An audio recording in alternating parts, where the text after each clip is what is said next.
Hello, ladies and gentlemen, and welcome back to the podcast. And today I am going to go my review of AEW's Dynamite. Starting off tonight, man, we got Jon Moxley and the Death Riders in a video package. Jon Moxley and the Death Riders were sitting backstage. Jon was talking about the fact that there were no contenders worthy enough to beat him for the AEW World Championship. Jon also talks about the Young Bucks and how they have changed since they have returned. Speaking of Jon Moxley, though, Jon Moxley opens up Dynamite with a matchup against Shibata. I thought it was an okay match, back and forth matchup between Moxley and Shibata, with Jon and Shibata both exchanging in the middle of the ring. Shibata was trying to keep the pace of the match, but Moxley hits a devastating pile driver on Shibata in the middle of the ring, followed by Moxley applying a chokehold on Shibata. Referee sounds for the bell, and your winner of the match is Jon Moxley. After the match, the Young Bucks show up. They grab a microphone. Nick Jackson wants the fans to respect them. Nick Jackson also says that they cost Swerve the title for Adam Page and that they did it for Adam Page. Nick said that they don't forget their friends, which is kind of ironic because of what happened with the situation with Brandon Cutler.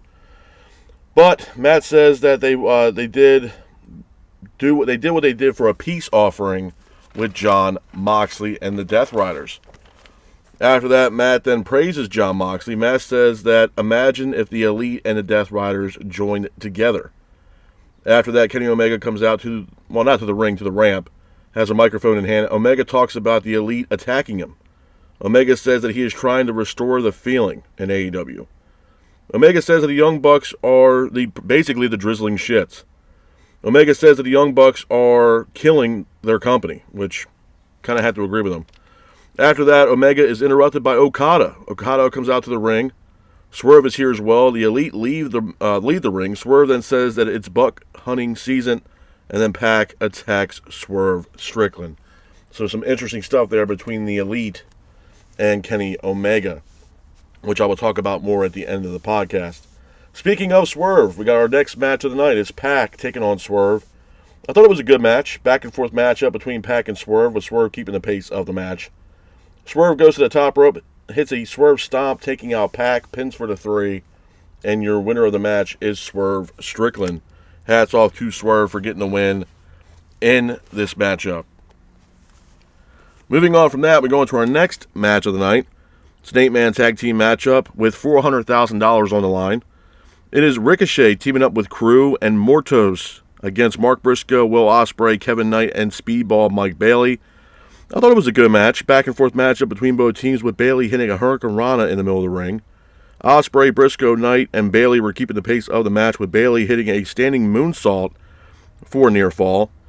Mortos then hits a lung blower in the middle of the ring. Briscoe then hits an enziguri. Ospreay then gets in the match, hits a Pele kick. Ricochet then hits a Death Valley driver in the middle of the ring. Ospreay gets up, hits an Os cutter. Kevin Knight then hits a UFO splash for a near fall. But Ospreay ends up hitting a hidden blade on the Beast Mortos, pins for the 3, and your winners of the match are Mark Briscoe, Will Ospreay, Kevin Knight, and Speedball Mike Bailey. Hats off to Briscoe, Ospreay, Knight, and Bailey for getting the win in this matchup. Moving on from that, we have a Hurt Syndicate celebration. MVP and the Hurt Syndicate come out to the ring. MVP grabs a microphone. He talks about the Hurt Syndicate winning at Dynasty, but they're quickly interrupted by MJF. MJF stands next to Shelton Benjamin as if he's a part of the Hurt Syndicate. Shelton Benjamin's laughing it off. Obviously, it looks like Bobby Lashley is still pissed off with MJF. MJF says that that Tony Khan wanted him to be a part of the Owen, and MJF said no. Lashley tells MJF to shut up. Lashley then says MJF didn't get the job done. MVP says that MJF needs 3 thumbs up to join the Hurt Syndicate. Shelton Benjamin then looks at MJF and then gives him a thumbs down. So it looks like MJF is still not a part of the Hurt Syndicate. Moving on from that, we have an Owen Hart Cup tournament quarterfinal matchup for the women. It is Thunder Rosa taking on Chris Statlander. I thought it was a decent match. Back and forth matchup between Rosa and Stat, with Rosa keeping the pace of the match. Statlander then hits a blue Thunder Bomb on Thunder Rosa in the middle of the ring, followed by Rosa getting up, hitting a Destroyer on Chris Statlander for a near fall, but Statlander hits the finish on Rosa, pins for the 3, And your winner of the match and moving on in the Owen Hart Cup tournament is Chris Statlander. Hats off to Statlander for getting the win in this matchup. Moving on from that, we have Chris Jericho. Chris Jericho comes out to the ring, grabs a microphone. Jericho talks about losing the Ring of Honor title. He also praises Bandito, but also mocks Bandito. After that, he's interrupted by Brian Keith and Big Bill. They go out to the ring. Bill grabs a microphone. Bill says that he has been angry for some time now. Bill, though, praises Jericho. Bill says that he didn't join the Learning Tree to be Jericho's punching bag. Jericho then says that he believes in Brian Keith and Big Bill. Jericho says that he's not angry, just disappointed. Jericho then was pretty much taking a baseball bat and pretty much destroying a television. But Jericho says that he will leave if things don't change within the Learning Tree. With all intents and purposes, the Learning Tree is pretty much, it is what it is. I'll talk about it towards the end of the podcast, but I would be thrilled with them splitting up and them doing their own thing. Moving on from that, we go into our main event of the night. It is Samoa Joe and Hook, the Ops, taking on the Death Riders, Wheeler Yuta and Claudio Castagnoli. I thought it was a decent match. Back and forth matchup between both teams with Joe and Hook keeping the pace of the match. Hook then applies a red rum in the middle of the ring, and your winners of the match are Hook and Samoa Joe. After the match, Marina Shafir attacks Samoa Joe, and the Death Riders attack Hook and Shibata. After that, Samoa Joe grabs a microphone, sending a message to the Death Riders, saying that the Ops want an opportunity at the AEW Trios Championships. Couple of things I want to talk about, man, when it pertains to AEW. To be honest with you guys, man, I honestly was contemplating whether I even wanted to review this show for you guys today, to be honest with you, because, I'm not going to be one of those guys that sits up here and complain constantly about AEW, but, I had a humongous rant. If you guys haven't seen it, check it out. It's on YouTube. It's on Spotify, wherever you get your audio side of this podcast. Go over there and check it out. I gave a huge rant about Dynasty. And, clearly I'm not the only person that did. The main event, we waited 5 hours for that main event to take place, and the ending of that was awful. It's probably one of the most emotionalist AEW pay-per-views that we've ever seen in the 5-year existence of AEW. And then we get to Dynamite tonight, on Wednesday night. And, a lot of people wanted to know what the hell was going on with Jon Moxley, Adam Page, Swerve, especially with the fact that he was attacked by the Young Bucks. And we wanted to hear something from the Young Bucks. So, clearly, let's talk about the elephant in the room. Obviously, it was the Young Bucks. Everybody wanted to know what the hell was going on with Matt and Nick Jackson. Why did they do what they did, and why did they attack Swerve and allow Jon Moxley to become victorious and retain the AEW title? Well, we get the Young Bucks coming out to the ring. They grab a microphone, and they're, Matt and Nick Jackson are saying that they did it for Adam Page. Now, if you guys remember in Dynasty, you're sitting here saying that you did it for Adam Page. Well, Adam Page was in that match. Well, not in that match, but he came out during that match in Dynasty for the main event and hit a deadeye on Jon Moxley in the middle of the ring. So to me, it looks as if it was, call me crazy. It looks to me as if Adam Page was actually going to help Swerve with the fact that he hit that deadeye on Jon Moxley, where ultimately it could have secured the win for Swerve and he could have walked out AEW World Champion, which, again, AEW only had one job to do, which would allow Swerve to walk out with that belt, and they failed. And I mentioned that for the Dynasty upload. My issue with this is there's so many logic gaps. I mean, and, yes, I just mentioned about the Young Bucks, but let's talk about Adam Page first, and we'll get back to the Bucks. Adam Page, he came out during the main event of Dynasty. Seemingly, it looks like he was going to possibly attack Swerve. But, if you look at what Page was doing, he was sitting ringside, pretty much loading up that buckshot lariat until he was attacked or stopped by Pac. But the entire time that he was contemplating that buckshot lariat, he was looking at Jon Moxley. He was also looking at Swerve Strickland. And obviously, there's some unfinished business there between Page and Swerve. But then we see Adam Page end up hitting a deadeye on Jon Moxley in the middle of the ring, which ultimately could have allowed Swerve to win the match, to be honest with you. And that didn't happen. So, and then we get to Dynamite where Page is looking for Swerve. So Page, he walks past Renee. Renee's trying to conduct an interview with Page. Page walks right past Renee like, she's nothing. Ends up going into Swerve's locker room looking for Swerve, but the only person that was in Swerve's locker room at the time was Prince Nana. So he's trying to find out where the hell Swerve is. Swerve's nowhere to be seen. He's not in the locker room or his locker room. So Page is talking to Prince Nana. And Prince Nana, if you look at what happened on Dynamite last night, it seemingly seemed like Nana was going to tell Paige that he wished things didn't go the way they did between Swerve and, and Paige. And they wanted things to change. To me, and we didn't get that rebuttal from Nana because Paige pretty much, shut that down before Nana can say anything remotely close to that. But that's what I was, getting at, was that's what Nana was going to do in the rebuttal towards Adam Page. Well, we didn't get that rebuttal. So, and then here we are now, a little backstep with the Young Bucks, and now we had the Young Bucks saying that we did this for Adam Page. Well, Page attacked Moxley at Dynasty, so I don't know if Page really was going out there with the, anticipation that he was going to attack Swerve, but instead he ended up attacking Jon Moxley by hitting that Deadeye on Jon Moxley. Now, this could have had a lot to do with the fact that Pac came out and attacked him before he made the decision on what he was going to hit that, the buckshot lariat on, and maybe Page ultimately made his decision because of what Pac did by attacking him. Page got pissed off and hit a Deadeye on Jon Moxley, but that's splitting hairs, to be honest with you. And then, the Young Bucks are sitting here saying that we don't forget our friends, and we don't forget our friends, and we help out our friends, and they wanted to imagine what life would be like if, and this was coming from Matt and Nick Jackson, imagine what AEW would be like if they joined forces with the Death Riders. And as soon as he said that shit, bro, I had the biggest grin on my face, because I go back to what I said at Dynasty.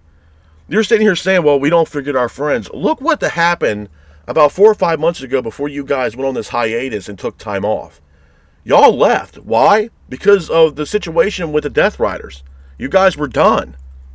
And then you leave, your boy, Brandon Cutler, seemingly in the parking lot, backstage in the arena, and y'all leave in some caravan or some truck or whatever the hell y'all did, and y'all left. Packed your bags and fucking left. And then Brandon Cutler's getting his ass beat by Jon Moxley and the Death Riders backstage. So if you're there for the friends, then why are you not going after the Death Riders and Jon Moxley for what they did to Brandon Cutler? You know what I'm saying? But now you want to align yourself up with the Death Riders and Jon Moxley, because Matt Jackson also had said that what Jon Moxley and the Death Riders are doing is something they couldn't get done when they had their little storyline against AEW and Tony Khan. So seemingly what it seems like to me is if that's the case, if the Elite are going to join the Death Riders, are we going to get the same shit that the Elite were trying to do against Tony Khan and take down AEW? Because ultimately it looks like they're trying to kill the business. These guys have no clue on what the fuck is going on. They just don't. I mean, if you're looking at from Dynasty and even from what Dynamite last night, nobody knows what the fuck is going on. Nobody has any idea. And the way that it's starting to seem and unravel is, I feel like, I'm not blaming Darby Allin for this, but I feel like the way that they're moving with this is a lot of this falls on Darby Allin in the aspect of the progression of where this storyline, if you want to call it that, is going. You also have to look at the Owen, where you have people like Will Ospreay and Adam Page also a part of the Owen Hart Cup tournament, where the winner of that tournament will get an AEW World Title shot, most likely happening at All In. So you had to look at, okay, well, Page is in this tournament. Well, Ospreay's also in this tournament. And then you had the name of Darby Allin lingering around in the mist and waiting to see what he's doing, depending on if he gets back from Mount Everest or not. So I think ultimately AEW pretty much screwed themselves, to be honest with you. I think they were going to put the belt on Darby. I mentioned this before with WrestleDream. I mentioned it so many times that when Bryan Danielson was facing off against Jon Moxley, it should have been Bryan versus Darby Allin. Because at this point, even if it's Ospreay, Page, or Darby Allin, by the time comes of All In, at that point, Jon Moxley will already been holding the AEW title that we have not seen since WrestleDream in October of last year, holding that belt all the way until 9 months from then, until we get to July at All In. So whoever does beat Jon Moxley, are you really going to be that invested? Yeah, you might be happy on the fact that you might believe that the Death Rider shit's over and Jon Moxley's no longer AEW champion, but are you really going to give a shit for the person that actually beats Jon Moxley and wins that AEW World title, a title that we have not seen since October? That title might be fucking dust by now. It's been in a briefcase that Marina Shafir's been walking around with for the past 5-6 months. You know what I mean? So, like, I don't know. There is no storyline with this company, bro. There's not. I mean, if people can't see that, I honestly don't know what the hell to tell you. Because at the end of the day, I'm getting tired of this narrative. Well, oh yeah, they're putting on good matches. Yeah, they're putting on good matches because they got the talent. What I want is some goddamn story to go with these fucking matches. Again, bro, you have people spending $50 a pop on these fucking pay-per-views, and all you're doing, we're booking good matches. Give me some story. Give me something to hold on to, bro. Get me invested in this fucking match. And we're not getting that at all. And the problem is that, it's not just me, venting that same frustration. There's people all throughout the community, all these different podcasters that are saying the same shit that I'm telling y'all. We're tired of just, okay, yeah, they're putting on good matches. We want some fucking story to go along with these goddamn matches. Because at this point right now, bro, everybody that I've talked to and I've seen in the IWC or these other podcasters, I've seen people literally say the same shit that I'm about to say right now, that literally nobody knows what the fuck is going on. And a lot of people are saying, let it play out, let it marinate. Bro, this Death Rider shit has been going on for 6 goddamn months. How much more marinating can y'all get? How much time do y'all need, bro? I mean, Jon Moxley at this point, holding that belt until July, is basically 9 months. How much more time do you need at this point to let this shit, give it more time? Bro, it's had its time. It's had half a year. And it's still the same shit with the Death Riders every single week. Rinse and repeat. We go from Jon Moxley defending the AEW World title against Swerve, and then we get to Dynamite last night, and the first match that he has after the match against Swerve is against Shibata? Why? Honestly, for what it's worth, Jon Moxley didn't even have to wrestle last night. I would have rather had Jon Moxley give us more information about what really the fuck is going on here than him wrestling Shibata. You know what I'm saying? It's pointless. It's absolutely pointless. There needs to be some kind of direction with this company. And we're not getting that. We're not. My premonition, and like I mentioned to you guys earlier, is they're putting a lot on Darby Allin. I do. Even though Darby Allin's not a part of the Owen right now, and right now we got Ospreay and Paige to be pretty much the, in the finals of the men's tournament for the Owen, and the winner of that will go on and face against Jon Moxley for the AEW title. The issue that I have with this is, are they setting this up for Darby Allin? And what I mean by that is a waiting game. Will Darby be ready and available by July? We don't know. Right now, he's focused on climbing Mount Everest. Are they setting up a Hollywood Hogan and Sting angle from the Starrcade, 96, I think, 97? Where Sting came back after being gone from a year and going through that transformation, going from the Surfer Sting to the Crow Sting, and he comes back and destroys Hogan after all the shit that NWO has been doing? Are they trying to make Darby Allin the next Sting and try to be the savior of AEW? Because at this point, AEW needs it. You know what I mean?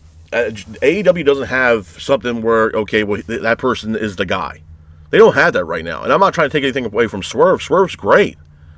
And I mentioned this last week. Will Swerve be AEW's savior? I was hoping he was. And that we were done with this Death Rider shit. Like I said, bro, AEW and Tony Khan had one job to do, and they fucking failed. And that was to have Swerve Strickland walk in Dynasty and walk out, new AEW World Champion. And they fucked that up. And they fucked it up by bringing in the Young Bucks, basically almost aligning themselves with Jon Moxley and the Death Riders, and having Matt and Nick Jackson hit an EVP trigger on Swerve, pretty much laying him out helpless in the middle of the ring to allow Jon Moxley to get the 1-2-3 on him. Now we have Matt and Nick Jackson pretty much stating to everybody that, I wonder what it would be like if we can put together the Elite and the Death Riders. Are you fucking kidding me? And we're doing this for Paige, and we don't forget about our friends. Like I said, what happened to the situation with Brandon Cutler? We finally have Kenny Omega having some kind of rebuttal after all this time that he's been back now, mentioning what they did to him when he was having diverticulitis. Bro, you're a day late and $1 short, bro. Literally. You come back into the fold, and I mentioned this about Okada when he finally came back after dealing with diverticulitis. He comes back into the fold of AEW, wearing the suit, walking out to the ring, after Christopher Daniels says that he's no longer a part of the EVP status in AEW, and then he's handing those services back over to Kenny Omega. Kenny Omega walks out to the ring after the Continental Classic final just to hand Okada the title, the same guy that beat the shit out of you before you left to deal with diverticulitis, and you just hand the belt over to him like it's nothing. That was the Continental Classic tournament final, bro. Here we are now in April, and now you want to bring this shit up. Come on, bro. Like, what the fuck are we doing? What are we doing? What are we doing? At the end of the day, Jon Moxley in the Death Rider situation is killing this fucking company. Matt and Nick Jackson are killing their own company. Kenny Omega said the same shit. He literally called both Matt and Nick Jackson dog shit. Number one. Number two, he also said verbatim that these guys are killing the fucking company that they created. With the help of Tony Khan. I mean, come on, bro. I mean, if people can't see what the fuck is going on, I don't know what to tell you. I really don't know what to tell you.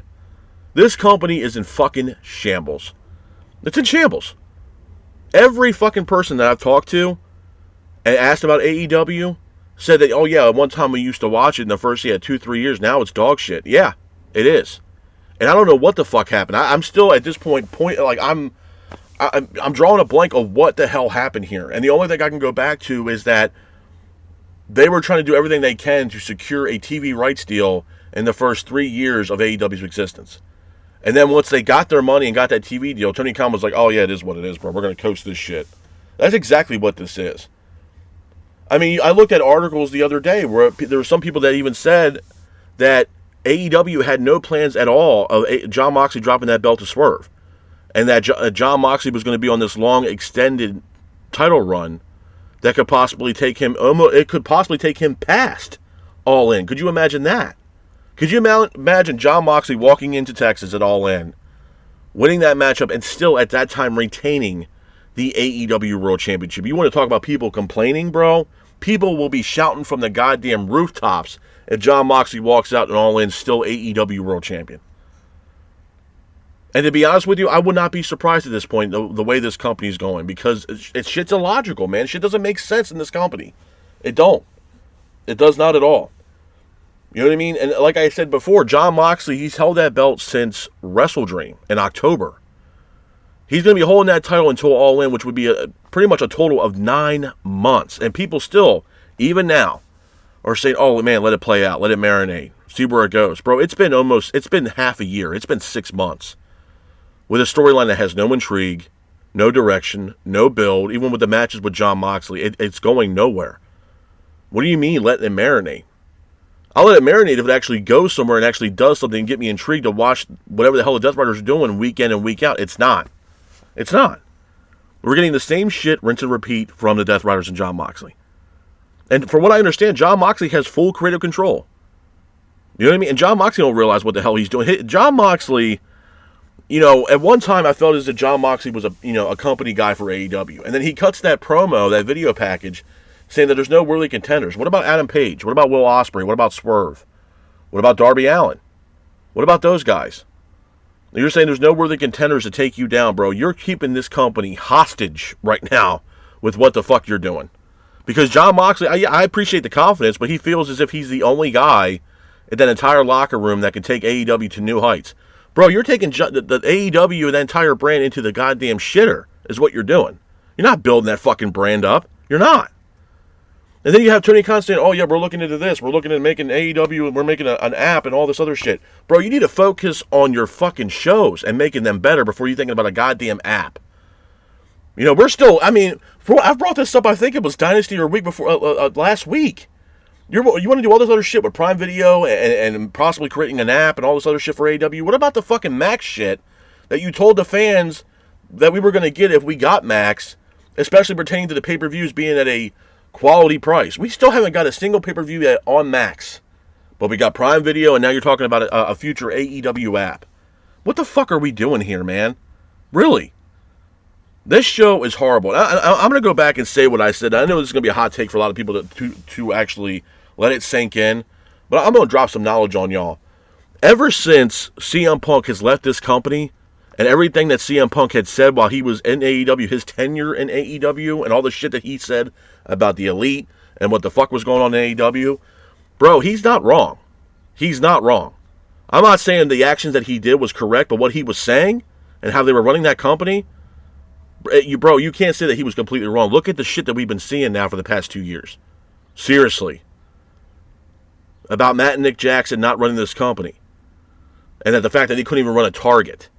You know what I'm saying? And people then even myself was contemplating, man, what's going on with Phil Brooks? But then you look at where AEW is now as a whole. You can't say that this guy was wrong. Tony Khan, CM Punk was Tony Khan's ace in the hole, bro. This was after Cody Rhodes, all this other shit. CM Punk was supposed to be the guy that takes AEW to new heights and heights past WWE to put AEW as the number one company in the world. That was Tony Khan's ace in the hole. And we all saw what happened with that. And then, like I said, you look at the narrative now of AEW and everything that, CM Punk has said about AEW and about Matt and Nick Jackson and the Elite. He's not wrong, bro. He's not wrong. Even Kenny Omega said something about Matt and Nick Jackson. All they care about is the money or what shoes they're buying. Dude, it's true, bro. I mean, honestly, these guys don't give a shit about this company. They just don't. As long as, they're getting money and we're lining their pockets with cash, they don't give a shit about this fucking company, bro. They don't care. It's a logical booking, man. And the problem is that you have an owner of this company that's not willing to put anybody else in charge or be an on-screen manager or a GM or have a decent writing team for this show. And it shows week in and week out, bro. It's the same shit, rinse and repeat. And honestly, I'm at the point now where I'm almost at a loss of words, bro. Like, what else more can I say? A lot of people that I've talked to, they're on the same boat. Like, what else more can we do? What else more can we say about this company? And at the end of the day, everybody that I've talked to, including myself, we just want this company to succeed. That's it. I'm not saying the show has to be exactly how I want to see it. No, it's not going to happen that way. But can we at least get story? Give us something. I don't give a shit if the story's halfway decent and then it craps out in 2 months. Give us something. Compared to what we got in the first 3 years of AEW's existence, bro, to what we're getting now, what the fuck happened? What happened? Seriously. Like, what happened to this company? Or are they that delusional that they think the shit that they're actually doing is working? Because it's not, bro. It's not. I'm sorry. It's not. There's so many people that I know of that are in the community that are saying the same shit. I mean, higher up people that have been doing this shit for a very long time that are literally speechless about this company because they don't even know what else to fucking say anymore at this point, because what else is there to say? What else is there to even talk about with this company? This company is dead in the water, bro. Seriously. Oh, yeah, AEW has the best roster. Yeah, they have a really good roster. Where's the fucking story? Where is the story? What's getting us intrigued about this company? I'm not saying that MJF and what he's doing with the Hurt Syndicate is a bad thing, but it's one of the things I do enjoy and see where it's going, yeah. But that's about it. I mean, there's not really... I mean, the Young Bucks situation, bro, the reason why I can't get behind it is because it makes no fucking sense. Matt and Nick Jackson wants to back John Moxley and the Death Riders, but they don't realize, or maybe they do, the Death Riders and John Moxley beat the shit out of their buddy, Brandon Cutler, before they left and went on a 4 or 5 month hiatus. But they don't forget their friends, and they helped about Adam Page. As far as I'm concerned, we all saw what happened at Dynasty. Adam Page walked out, hit a fucking dead eye on John Moxley, laying him out in the middle of the ring. But you're helping the Death Riders out, right?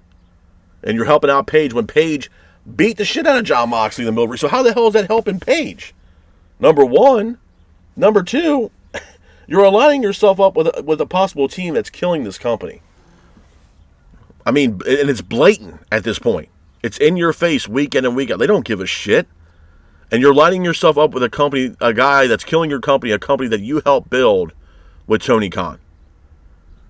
Pretty much showing us that you give a rat's ass about the company and us fans. You don't give a shit. You don't care, man. You don't. And I begged somebody to convince me otherwise, bro, because right now you can't tell me the shit that we're seeing week in and week out for AEW television is great. You can't. You can't. Even the AEW sickos out there, that the AEW superfans are saying the same shit about what happened at Dynasty at the end of it. That, again, AEW had one job to do and they fucking failed at it. Swerve should have walked out AEW World Champion, not John Moxley. Seriously. John Moxley, and this might be a hot take for a lot of people, John Moxley is not the guy to carry this company. He's not. And he's proven that. He has proven that in the past about, 5-6 months now. John Moxley's not the guy. And to be honest with you, and this might be a hot take, when the Death Rider situation comes to an end, and hopefully at some point it does, where does this honestly leave people like Claudio, Wheeler Yuta, Pac, and especially John Moxley?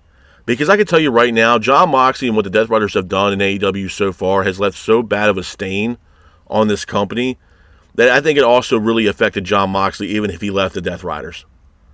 A lot of people I don't think are really going to give a rat's ass about Jon Moxley. It's going to get to a point where people are actually getting to a point where they're tired of seeing Jon Moxley on television.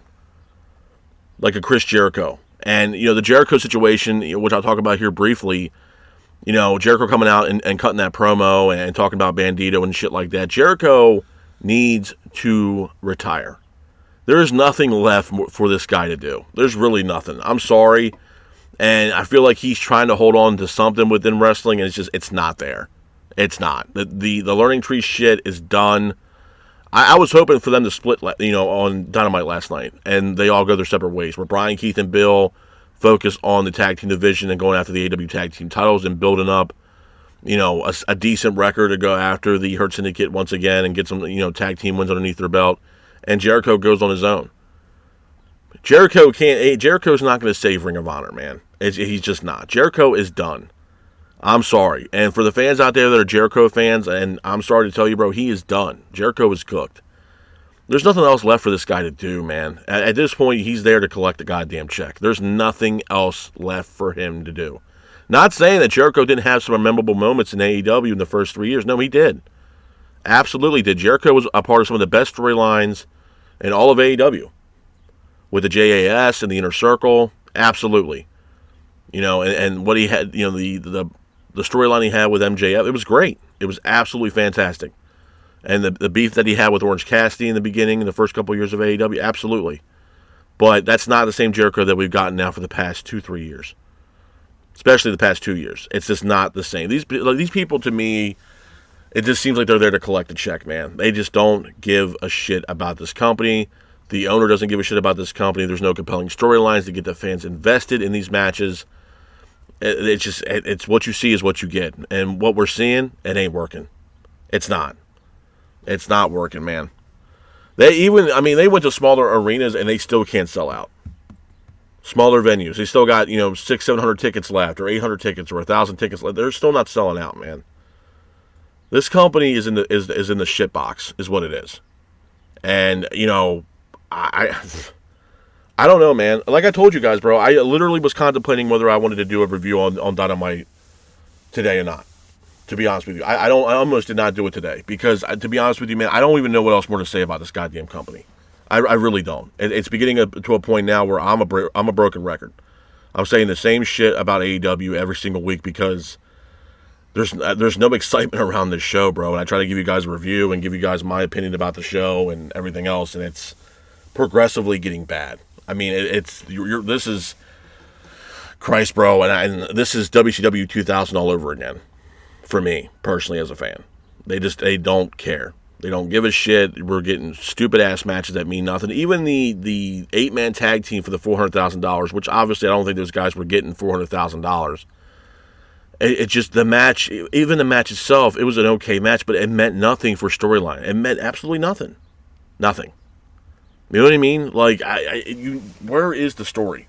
Where's the story? And you could say, oh, well, there's a story here with the Young Bucks, and now they're back and all that. Bro, yes, they're back, but it's still illogical considering the fact of what the Death Riders and Jon Moxley did to Brandon Cutler. They're telling the fans that they did it for Adam Page, where Adam Page literally went out to the middle of that ring and hit Jon Moxley with a dead eye in the middle of the ring. But you're helping Adam Page. How? And you want to reunite with John, or come together with Jon Moxley. Why? You don't forget your friends, but your friend got his ass beat before y'all had left and went on a hiatus for about 4 or 5 months. And you want to team up with the guys that pretty much beat the shit out of your friend. But you don't forget your friends, though. Come on, man. I don't get it. I don't get it. I don't understand it. I don't get the concept of, the Death Riders possibly joining up with the Elite or vice versa. I don't get it. Who does this benefit? Honestly. Matt Jackson telling Jon Moxley that he's happy with Jon and praises Jon because Jon did something that they couldn't do in their own storyline that they had with AEW and Tony Khan because it failed miserably. Doesn't mean that this shit with the Death Riders and Jon Moxley's not failing miserably either. This shit's awful. This shit is literally killing the company. Literally. And, I mean, it's blatant. It's right in front of the fans' faces. No one gives a shit about this company, bro. And that's why I said, man, it was really hard for me to do a review for this Dynamite because I don't know where this company's going. And it's getting to a point, man, where I'm speechless. I don't know what else more to say about this goddamn company, man. I don't know where they're going. The direction is horrible, if there even is a direction of this company. There's no creative. Their storylines, if there even is storylines, are lacking. There's immense logic gaps throughout this company, like I mentioned earlier with the Young Bucks and Adam Page and Swerve and all this stuff. Like, it's a cluster of just a bunch of bullshit that means nothing. And to be honest with you, I feel like this is what we're going to get. This is the best that we're going to get from AEW from here on out. And it's progressively going to get bad. And ultimately, this company is going to fold. And do I feel bad if it did? No, bro, because they don't give a shit about this company. They just don't. And if they did, we'd be getting a hell of a lot better television week in and week out, whether it was Dynamite or Collision, for the foreseeable future. They just don't give a shit. They do not care.